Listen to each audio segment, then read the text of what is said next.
嗱，你企定定喺度聽清楚，我跟住落嚟講嘅每一句說話，1秒鐘都唔好劃走。你試下靜低心嚟回想一下，最近你屋企係咪頭頭碰著黑做嘢極度唔順？明明朝早出門口嗰陣仲好地地，一返到公司就俾老細照頭淋，鬧咗一鑊咁鬧到你成個人都懵盛盛，完全唔知發生緊咩事。收工拖住個疲憊嘅身軀，諗住返屋企唞下。點知一打開大門，伴侶又黑口黑面，仔女又喺度扭計唔聽話，成間屋好似俾一層厚厚嘅霉運同怨氣罩住咁，抖啖氣都覺得壓住心口翳悶。呢頭啱啱出糧，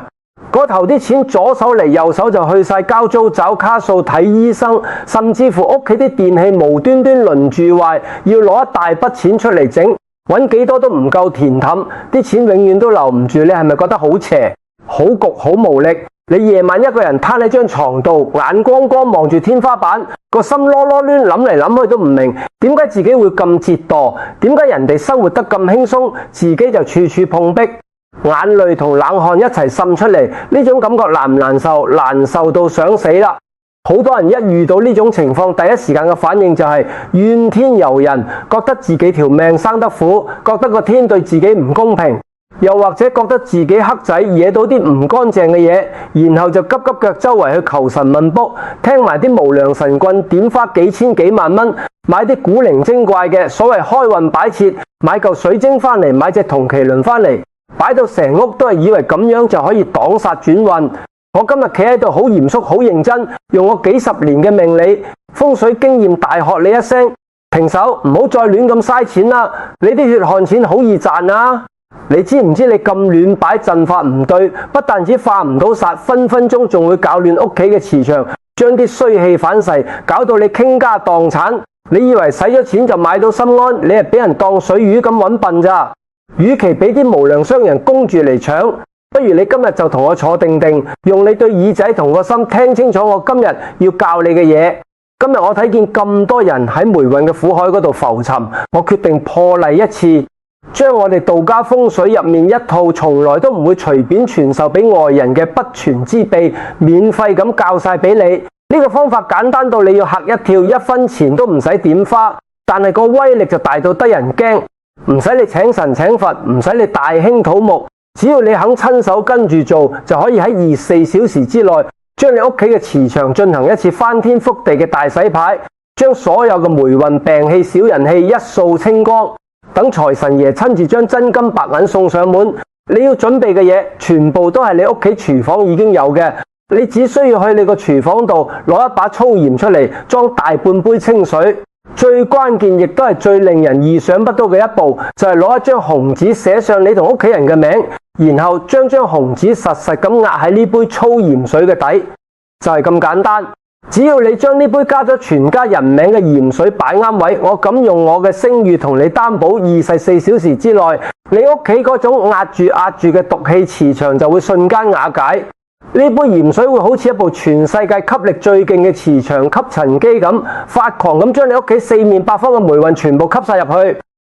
當你屋企乾淨晒，財神爺自然會自動自覺行入你大門。下半年準備迎接橫財大爆發，想即刻轉運將衰氣掃地出門嘅朋友，而家即刻喺留言區打出鹽水化煞接大橫財8個大字，啟動你專屬嘅吸財陣法。我哋馬上為你逐層拆解呢個千古奇陣嘅奧秘。喺我教你點樣擺陣之前，你一定要先明白一個風水學上最底層嘅核心邏輯。點解你間屋會搞成咁積咗一大堆霉運，趕走晒啲財氣？你以為自己生來就係苦命？我話你知，你錯晒，你係俾你間屋嘅污染磁場謀殺緊你嘅人生，而你仲懵盛盛，一啲都唔知。你試下諗下，你每日出出入入，去搭地鐵、去街市買餸、返公司，對住啲極品同事，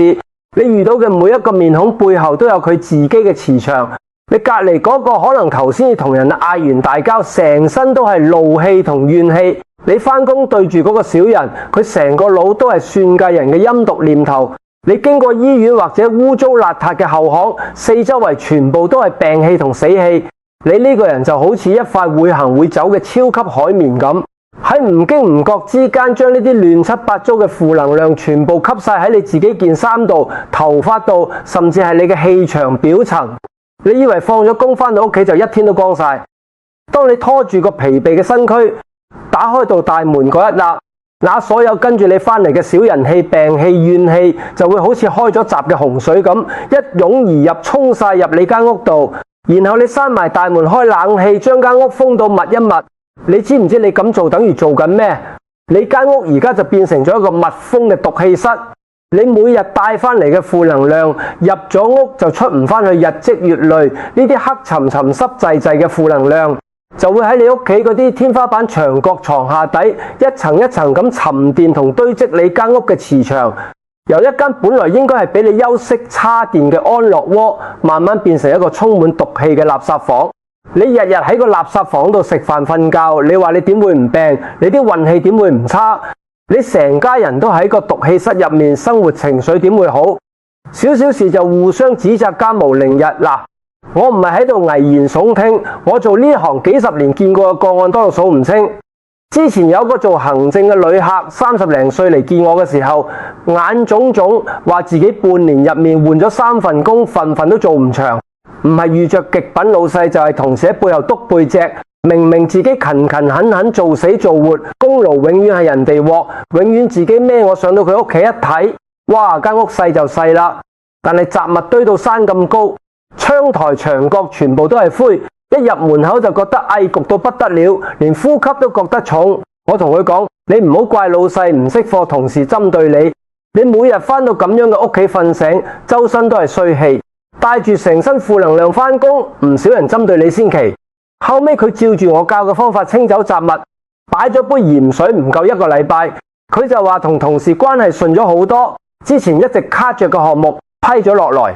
仲升埋做主管，仲有個住公屋嘅師奶客，成日同我投訴老公，返屋企就黑口黑面，仔女又叛逆，講兩句就駁嘴，一日到黑嘈交，嘈到隔離鄰舍都聽到。佢話自己每日返屋企就好似去戰場，寧願留喺公司加班都唔想返去。其實佢間屋本身冇大問題，就係長年累月唔通風，一家人嘅怨氣積喺屋入面散唔出去，惡性循環。越嘈就越多衰氣，越多衰氣就越想嘈。後尾佢跟住做，擺咗大概10日度，佢特登打電話嚟多謝我，話老公居然主動同佢講嘢，仔女放學返屋企都唔再鎖埋房門，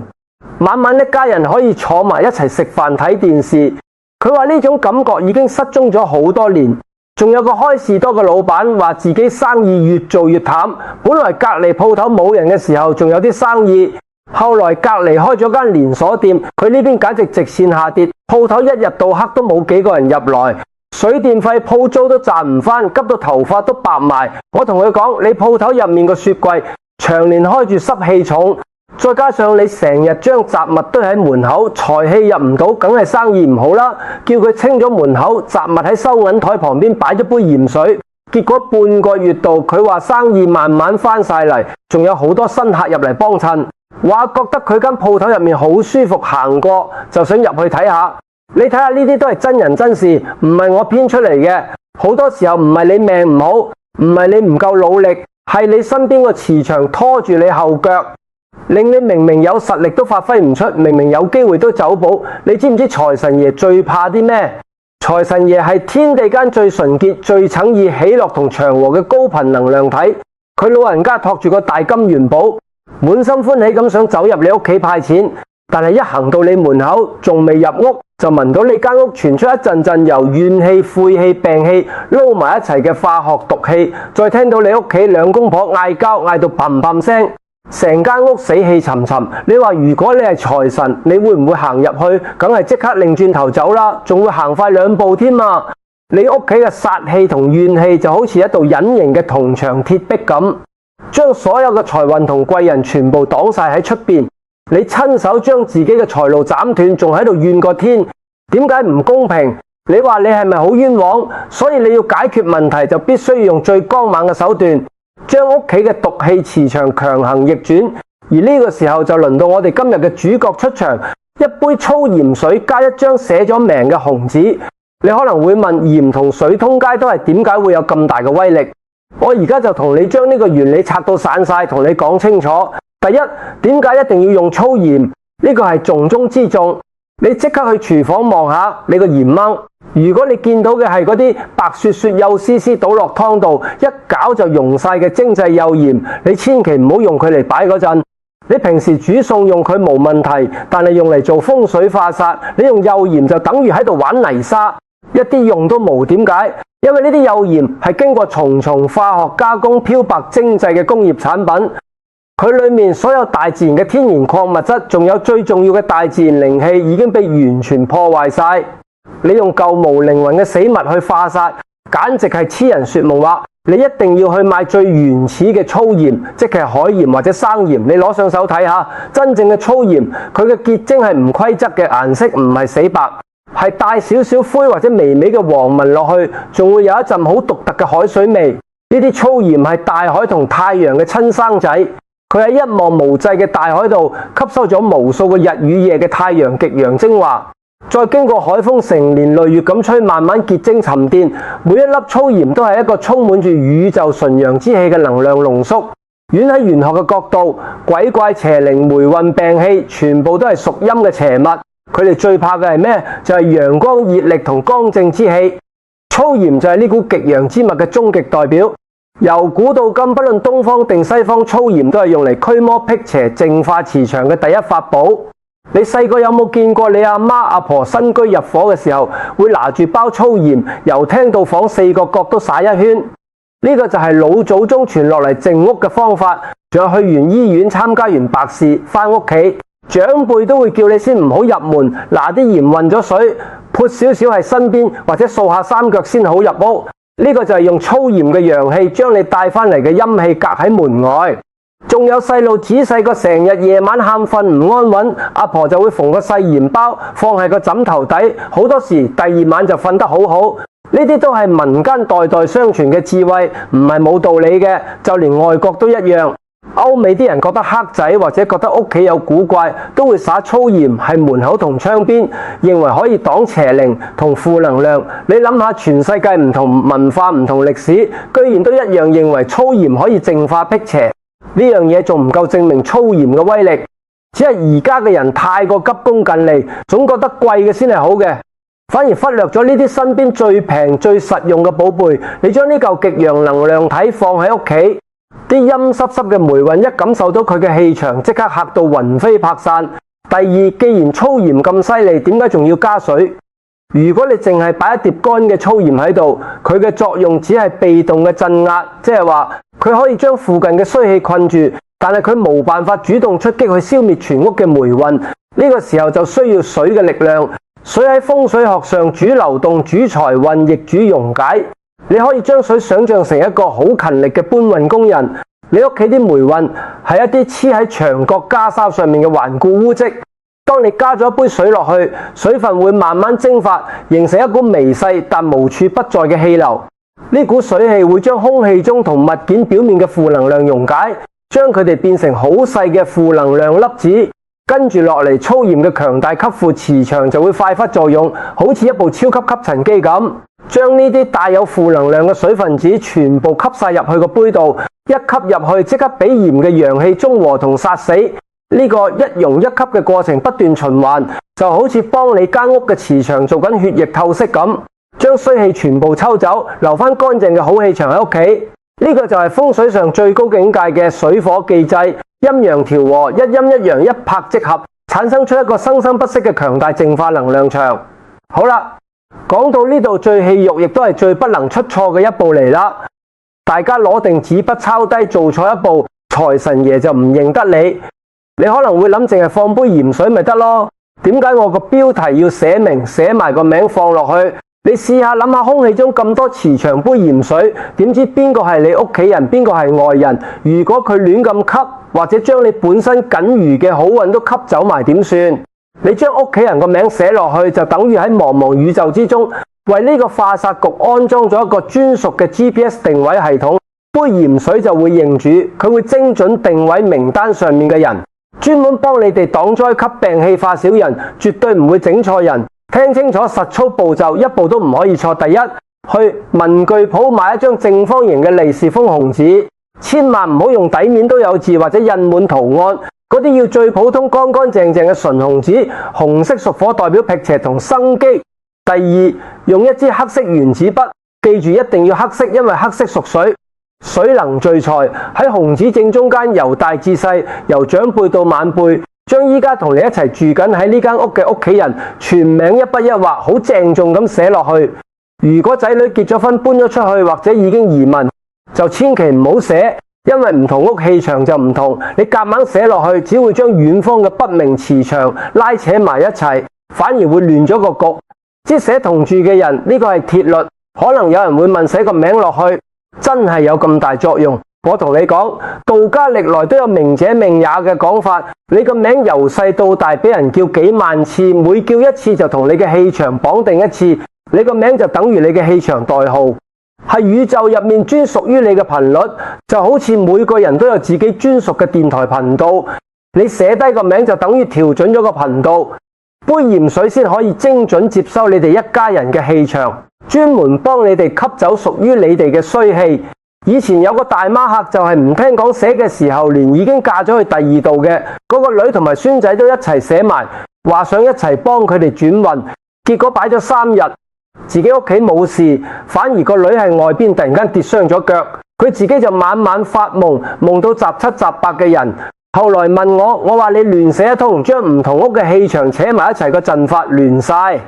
唔單止幫唔到人，反而將佢哋嗰邊嘅衰氣扯咗過來。後來佢即刻換過張新紙，淨係寫同住嘅老公同仔，先至慢慢回復正常。所以話規矩就係規矩，唔係唔俾你好心，係好心都要按規矩做先會有好結果。第三，寫好之後將紅紙對折3次。點解要折3次？道家講三生萬物折3次，代表將你全家人嘅精氣神穩穩陣陣咁鎖喺入面，唔會四散。最後將質好嘅紅紙平放喺台面或者地下，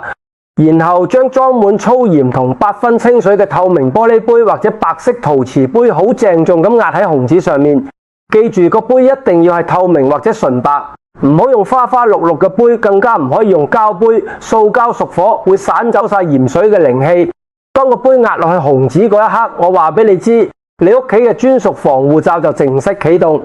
24小時之內，你會感覺到屋企嗰陣鬱悶未消失。由嗰一秒開始，小人退散，財神入局。咁呢個陣應該擺喺邊度最見效？有2個絕佳嘅位置。如果你覺得屋企最近成日漏財，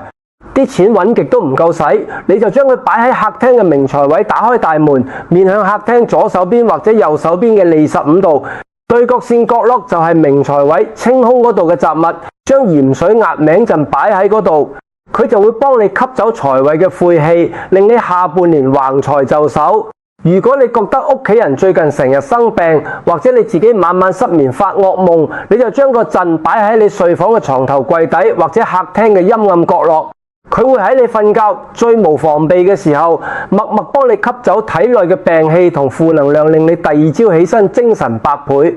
除咗呢2個主力位置，仲有幾個針對性嘅擺法，大家可以根據自己屋企嘅情況對號入座。如果屋企最近經常嘈交、夫妻不和、仔女叛逆，你就將佢擺喺客廳嘅正中央或者飯台嘅角落位。呢個位置係全屋氣場交匯嘅地方，擺喺嗰度可以快速中和屋入面嘅火氣同怨氣，令一家人相處平和啲。如果係做生意、開網店、做銷售嘅朋友，想客源多啲、生意好啲，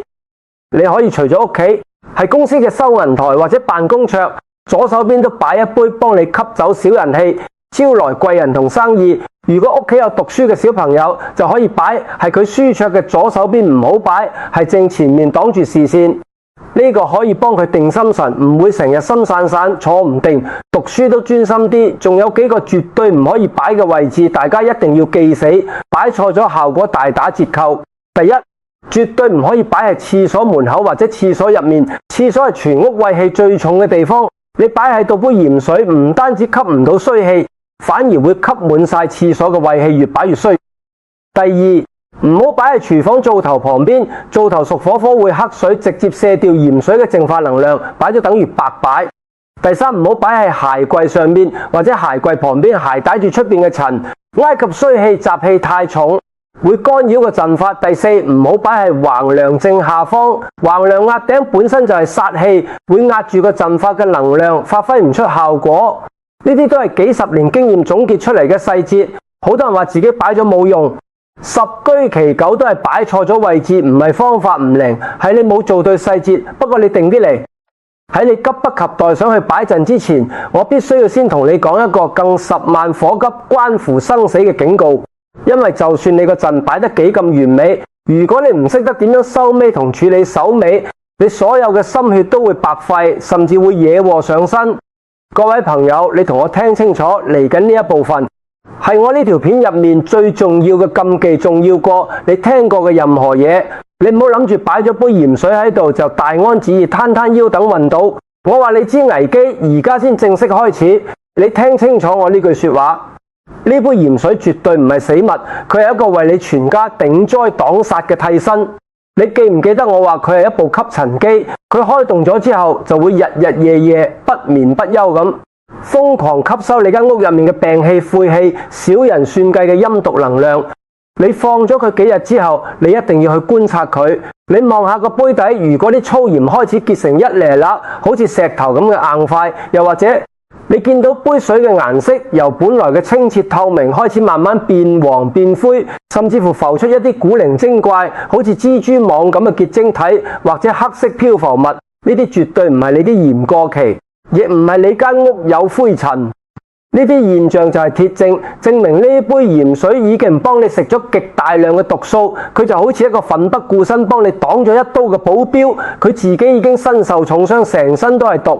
如果個顏色變成深黃色甚至灰黑色，我要好凝重咁同你講，呢個係一個極大嘅警示，代表你屋企嘅磁場已經污糟到一個得人驚嘅地步，甚至乎佢已經幫你或者你屋企人擋咗一個足以令你傾家蕩產嘅大劫。你見到呢個情況，第一時間要做嘅絕對唔係驚，而係感恩同埋即刻行動，致命嘅警告嚟啦。你見到杯水變色結塊，你要點樣處理？做漏一步你就大禍臨頭，千祈唔好貪方便或者覺得可惜就咁行去廚房或者廁所，將杯污水連埋啲鹽，哇一聲倒落你屋企嗰個洗手盆或者馬桶度，然後撳掣沖咗佢。你如果咁樣做，就等於你個保鏢幫你擋完刀，你一腳伸佢落坑渠，仲要將佢身上嘅毒血抹匀全屋。你呢個行為會令到嗰啲本來已經被鹽水鎖死咗嘅衰氣再一次釋放出嚟，而且今次係帶住怨氣直接衝入你屋企嘅水管系統。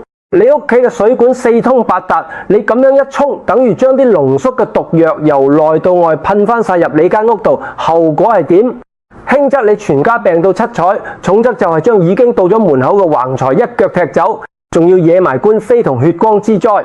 我以前有個客就係衰喺一個懶字，佢見到杯鹽水變黑，貪方便倒落廚房星盆，結果嗰晚佢老公無端端急性腸胃炎入院開刀，第二日佢自己落樓梯差錯腳骨折。呢啲絕對唔係巧合，呢啲就係將衰氣倒灌入屋嘅現眼報。反過嚟講，乖乖跟足步驟做嘅人，效果都係好明顯嘅。之前有個做保險嘅後生子，剛剛入行，成日開唔到單，壓力大到失眠。睇咗我條片之後，跟住做認真寫名擺位，用完又乖乖拎去街邊吊，大概半個月度。佢專程留言話，本來傾咗好耐都傾唔成嘅大客，突然間主動簽單中，介紹咗幾個朋友俾佢，個月業績直接衝到組入面前3名。佢話自己發夢都冇諗過咁順。仲有個全職媽媽話，之前成日周身痛，睇醫生又睇唔出咩問題，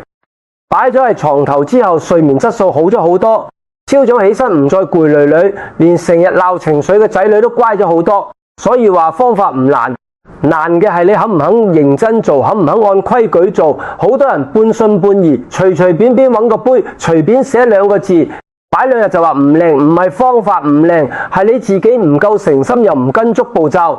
效果當然打折扣。記住佢嘅教訓，處理呢杯中毒嘅鹽水只有一個正確方法，準備一個你唔會再用嘅深色垃圾膠袋，成個杯拎起連水帶鹽，仲有壓喺底嗰張寫咗名嘅紅紙，千祈唔好用手去掂啲污水，成個倒入垃圾袋入面，即刻將個袋口扭實，打一個死結，記住係死結。打好結之後唔好放喺屋企任何一個垃圾桶，你要即刻拎住佢行出大門，搭住喺落樓下行去街外最遠嗰個公共垃圾桶，狠狠地掉咗佢。掉嘅時候心入面唔好覺得可惜，唔好回頭望，同自己講：我而家將所有嘅霉運、病痛、衰氣全部送走。